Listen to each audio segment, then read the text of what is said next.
By the way, Yeah.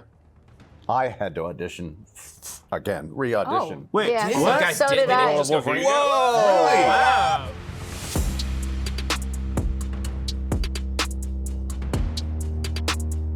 So yeah, it's been 27 years. Like Lenore, Cal, like you all are the OGs returning. What does it feel like returning to this franchise? Lenore, start with you. Well, it's pretty surreal. You know, if you had asked us 30 years ago if this would be happening, we would not have guessed. We didn't even know how popular our show was after we did the show, because there was no internet, there was no social media, and we were kind of acting in like a bubble, just doing the job, sending it off by tape to Los Angeles and hoping for the best. So here we are, and now our show is considered one of the top 2 animated series of all time. Oh yeah. And we're really honored and blown away by the response. Yeah. How about you, Cal? We didn't, as Lenore said, we didn't realize how big it was going to be or how big it was, because every year that we did it, till about year 3, we didn't know if we were being renewed the following year. It was like, come on, what'd they say, what'd they say? And on top of that, the fans, so after 3 years, they said, it's a hit. And now we're just hoping for it to go on forever. And they didn't inform us about the fan mail that they were receiving at Fox Kids, was the network it was on. Yeah. Had no idea. They of course wouldn't tell us about all the fan mail that came in for the cast of the thing, because they might have to pay us a bit more. Yeah. So they kept that completely secret from us. We only found out just lately about all the mail that came in, fan mail. That we never received. But it was just, I just can't believe it. It's like, we didn't think anything was gonna happen with this, and then it exploded. And then for them to take it away was just like, for 25 years, whatever. It's like I lost my right arm, or my brother. It's like, wait a minute, I was doing this guy for 5 years. Gone?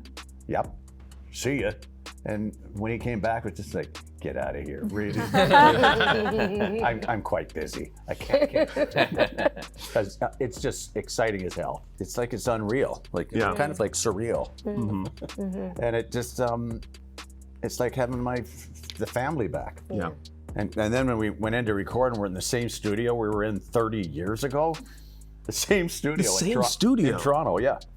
Wow, that's amazing. So it was just like, what happened over the last 30 years? Mm-hmm. And then to say the first line, when I saw him for the first time when they showed us, you had to go back in for whatever you call that when you go back in. ADR?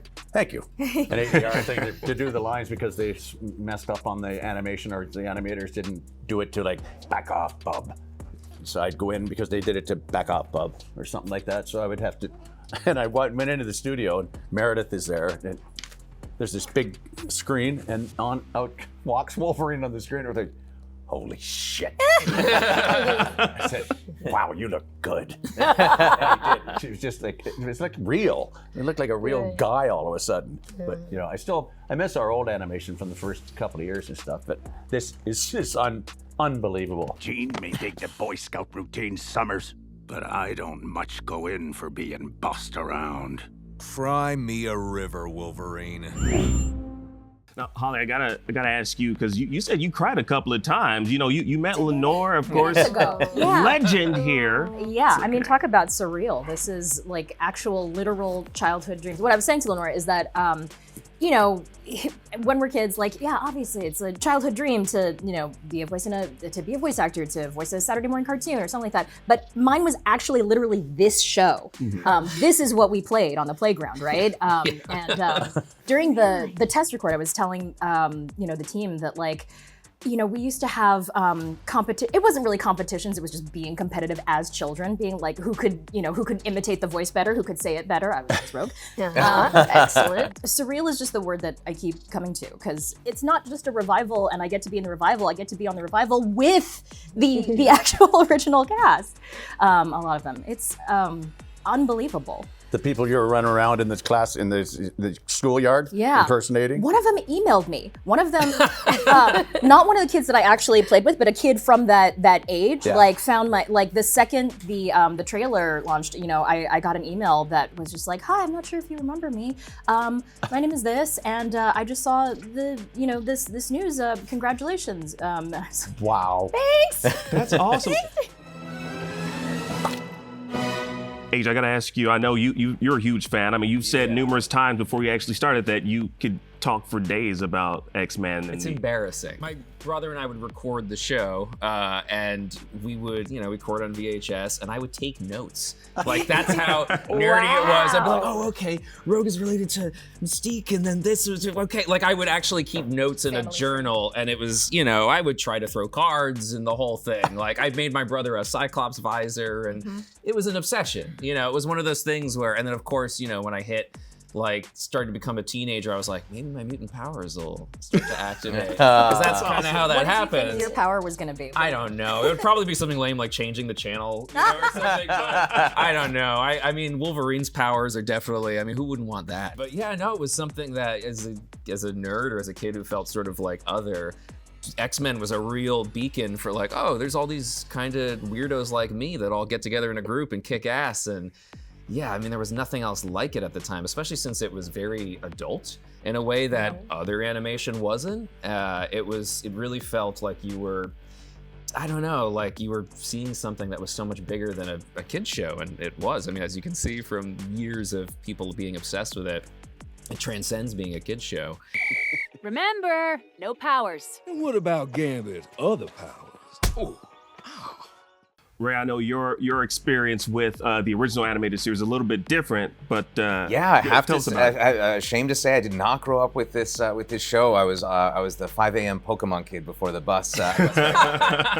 But what happened after I booked this role? Of course, I knew who the X-Men were and everything like that. But I found Eric and Julia Lewald's book, the previous showrunners from the original, and then still worked on this one too. Previously on X-Men. That's what the book is called. Previously on X-Men. He said the thing. And it was just a tour de force to go through the unbelievable amount of work to raise the bar of Western animation at the time to say that this is, we can tell a continuing story with adult themes and really take these comics seriously. And being able to go through that as an adult and see and watch all the episodes in order now on Disney Plus, I was able to have such a newfound appreciation for this series that I missed when I was a kid, and it truly was absolutely groundbreaking for its time. Top 2 animated series ever. Yeah, sad I missed it when I was a kid. To me, my X-Men.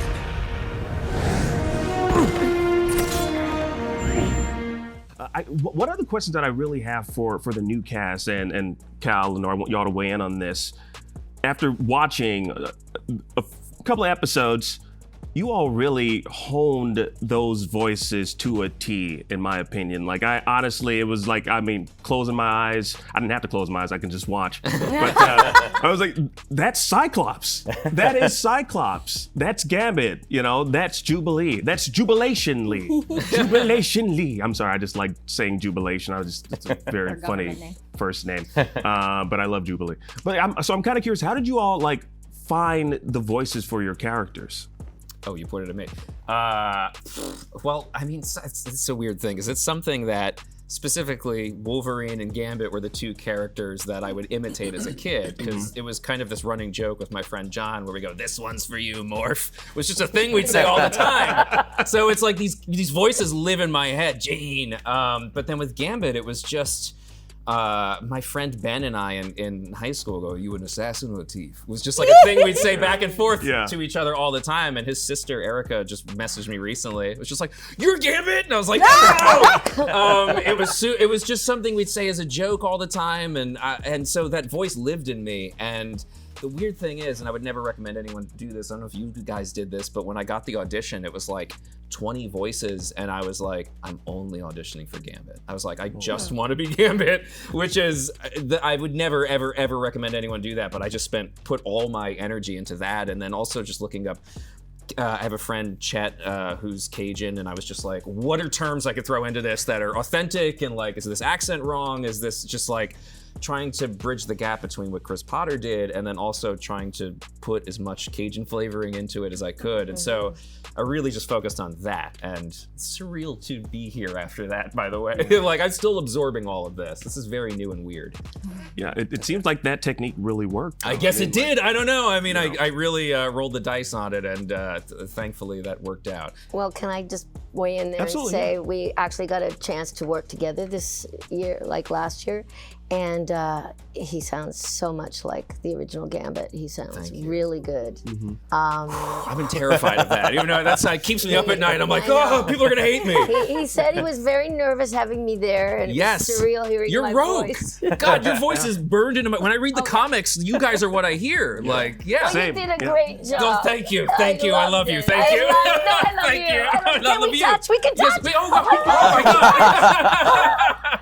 Gosh, you saw it here first. It happened here first. We got Cal here is going to be like the Simon Cowell and weigh in. Yes, sorry. We won't touch you. Don't worry. Just to make him feel more at home, the only two things Wolverine ever, if he had even any inkling to talk to Gambit, was like, one was, out of the way, Gumbo. Or back off, Cajun. Amazing. This is so weird for me. This is weird for you guys too, Oh, right? getting next by Wolverine. Yeah, I It's know. amazing. This is incredible. Being picked on by Wolverine.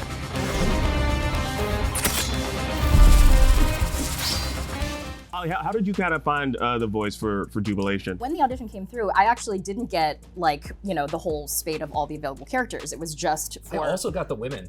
Oh yeah. Too, and I was like, maybe. Yeah, so it was directly for this one character, and it was code names and stuff like that, trying to keep it secret. But I look at this and I'm like, I know exactly what this is. Yeah. I've been training my whole life for this. Was it stuff? I'm sorry. Was it stuff from the original series? It was. It was stuff from the lines from the original series. Yeah, from Night of Sentinels. Because Certainly you would originally they were going after the voice match. So I did that, and then I knew I did it so many times just in my little booth by myself, just like worked so long on this audition. But I wanted to make sure that I didn't. The trap is to lean too heavily into voice match, and then you forget about actually acting, right? Yeah. And so I didn't want to just repeat Allison's choices. Even though it was an audition where it was, you're trying to sound like her. So I just went and re-recorded and just tried to make sure that it sounded like the thing, but it also sounded like I meant the things that I was saying, right? Yeah. With voiceover auditions, it's just like throwing your letters down a well. You send it off, you cross your fingers.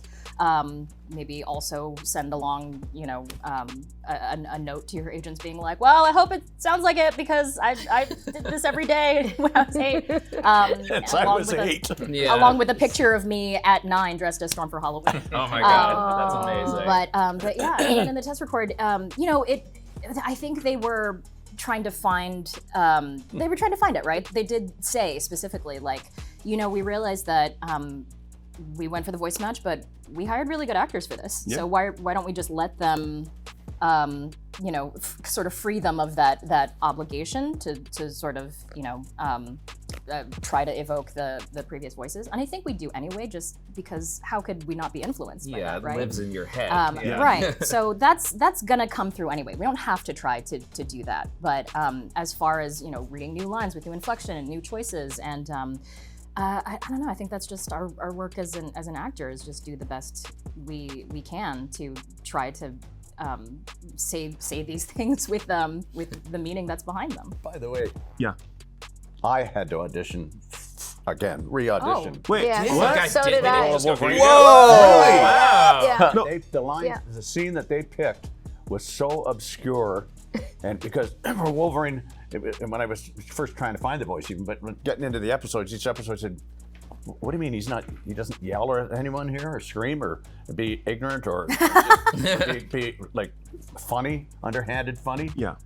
No, this is very serious. It's when he's up north in Arctic, cold vengeance. And he's with the chief outside of the hut.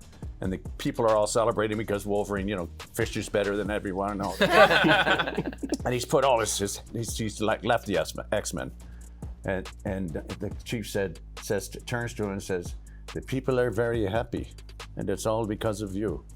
And he said, I feel, so do I. I feel happy too. I feel, I don't know, at peace.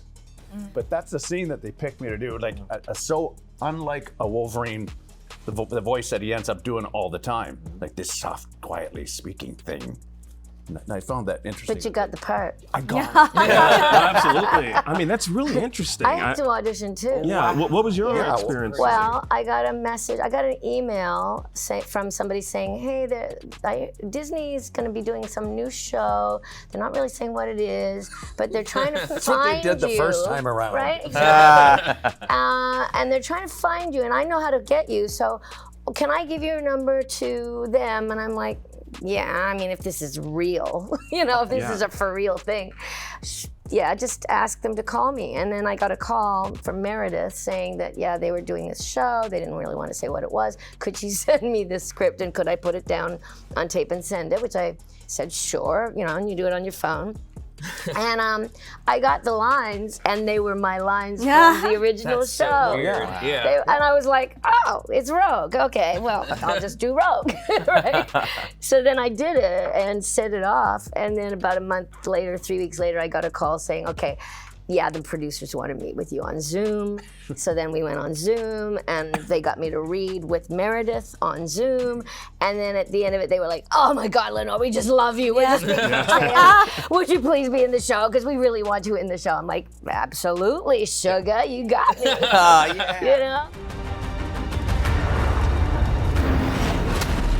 Another Catch the X-Men day.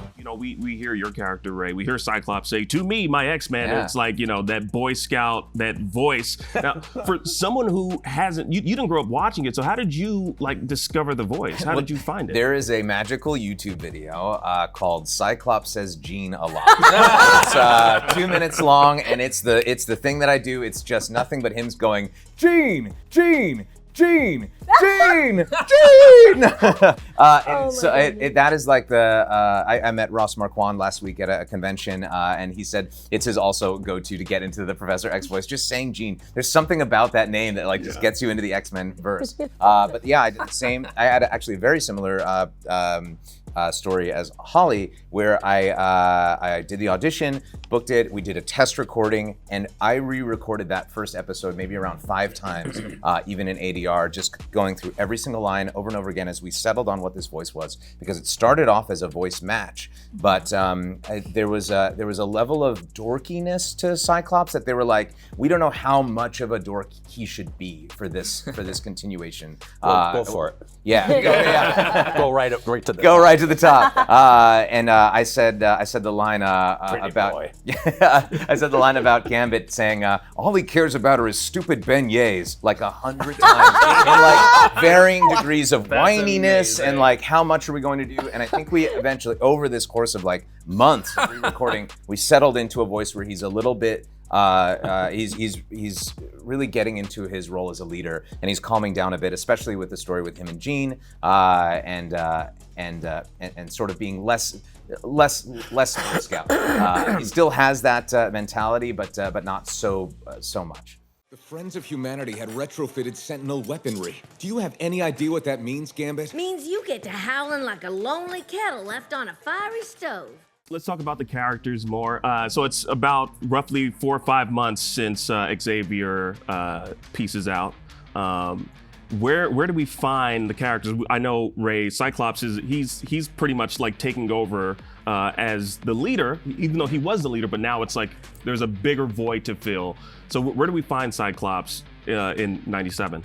Starting off right on episode 1, Cyclops is leader of the X-Men, but immediately finds out that Magneto is taking over according to Charles Xavier's will. And this sort of butting heads really is the engine that drives some of these first episodes. Is what is leadership? How do you, with Professor X gone, who fills that void?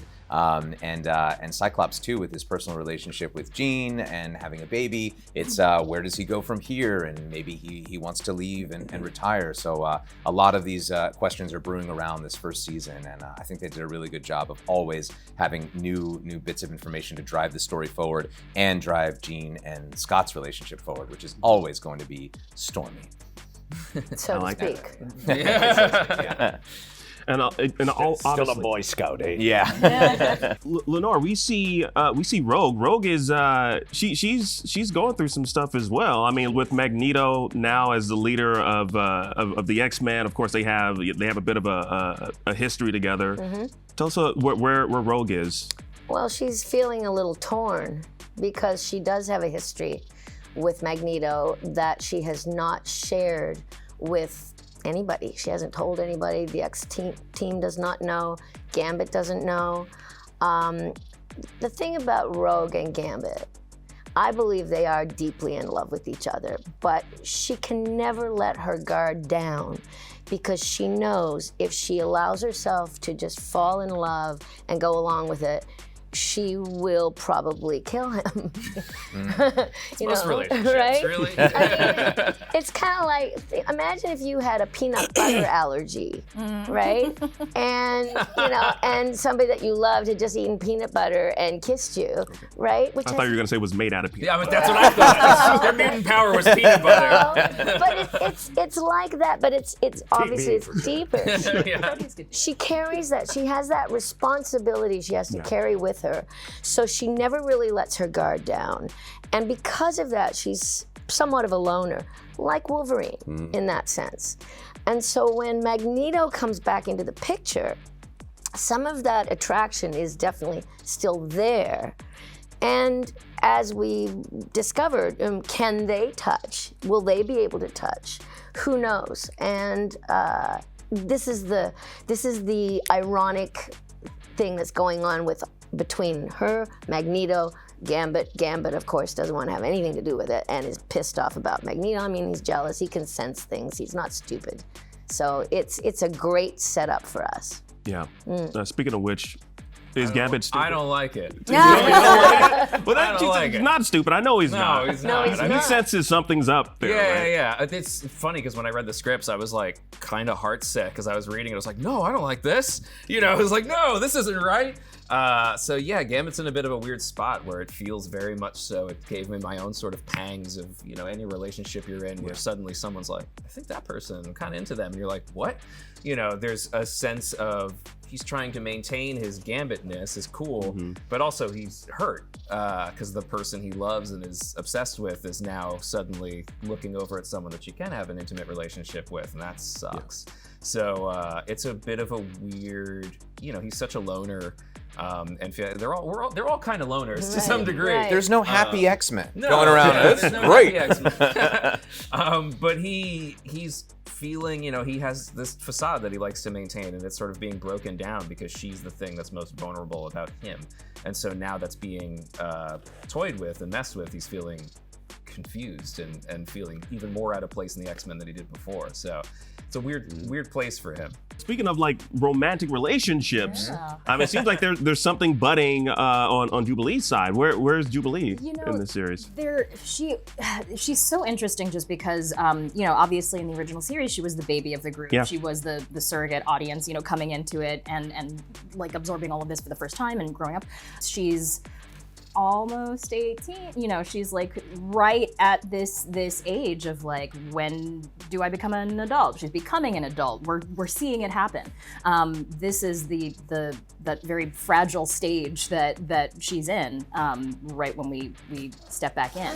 She had crushes on Longshot and whoever, just cute boys and stuff like that. And here's where it's her first, I think, forays into forging actual relationships. What is that like under these crazy circumstances? The circumstances under which she came into this group and the circumstances under which any potential partners came into this group. thing is, she's still that surrogate for the audience because Yeah. our audience has grown up. We have grown up. We were, 8 when it started. I don't know how old you guys were, but About that. but yeah, to be 8 then, and then now, Just bored. But like a lot of the people who are looking forward to this, right? A lot of these fans, Yeah. same thing. It's like they've grown up they've had 30 years to grow up, and this is what as we step back in, they have they're kind of coming to the same thing. Like maybe I was a kid then, and as we come and watch this thing, I want to enjoy it on that level, but I'm also going to be able to enjoy it on something new that it's doing, right? What's your job? Hot and rich? Don't forget single. This animated series is kind of like, I wouldn't say frozen in time, but it's based on X-Men from the 90s. But I'm kind of curious, are there any like modern day X-Men characters that you all would love to see show up in, like, I'm not gonna say this season on X-Men 97, maybe season 2 or season 3, or just a future season of X-Men 97 that you can think of? No. Really? No, I'm kidding. I don't know. I don't know why I came out with that. I do like that it is preserved in that sort of Pizza Hut era 90s. Like that's what I think of the box. With the booklet, Yeah. With the booklet yes, person. yes, exactly. Yeah, like that to me is what's so beautiful about it. But yeah, I mean that's what's so with X-Men, you can time travel, you can do anything, and suddenly characters can show up from any part of the universe, and that's what it's makes 60 it so years appealing. of comics. God, I hope so. I hope we get to see things interweave. I mean, I'm even thinking like, I don't think Deadpool never appeared in X-Men. Am I forgetting? He is in one of the animated. I feel like they often had. I don't know that Deadpool was, but I was just thinking that they always had these little cameos and Easter eggs, right? Yeah, Like, they'd have like world events, and they just show some characters like in the background. And they would be called like mutant numbers. Yeah. Or in a dossier somewhere. Actually, Larry Houston introduced a lot of those Easter eggs. He introduced Black Panther that way. Oh, wow. He couldn't call it Black Panther. He had to call it mutant number such and such. But he had him there. Right. Yeah. This is from the book, but in the iconic opening, there's the two teams running at each other. Yeah, and there's a few X-Men that are not. They were just placeholders, but they made it into the thing. Right. I want those guys to come back and do stories. Yeah. But there are a lot of new characters coming in. I remember going into the thing to record, I don't know, episode 3, 4, whatever, and just start right, said, "Who's this? Who is this person? What kind of a name is that? Yeah. Who is it?" They would have to explain it to me. Also, so there are going to be some surprises. Oh my gosh. Yeah, I think that's also why our answers are a little bit cagey. And we don't want to say. Okay, no, that's and we're not allowed to say. So Major surprise. Yeah.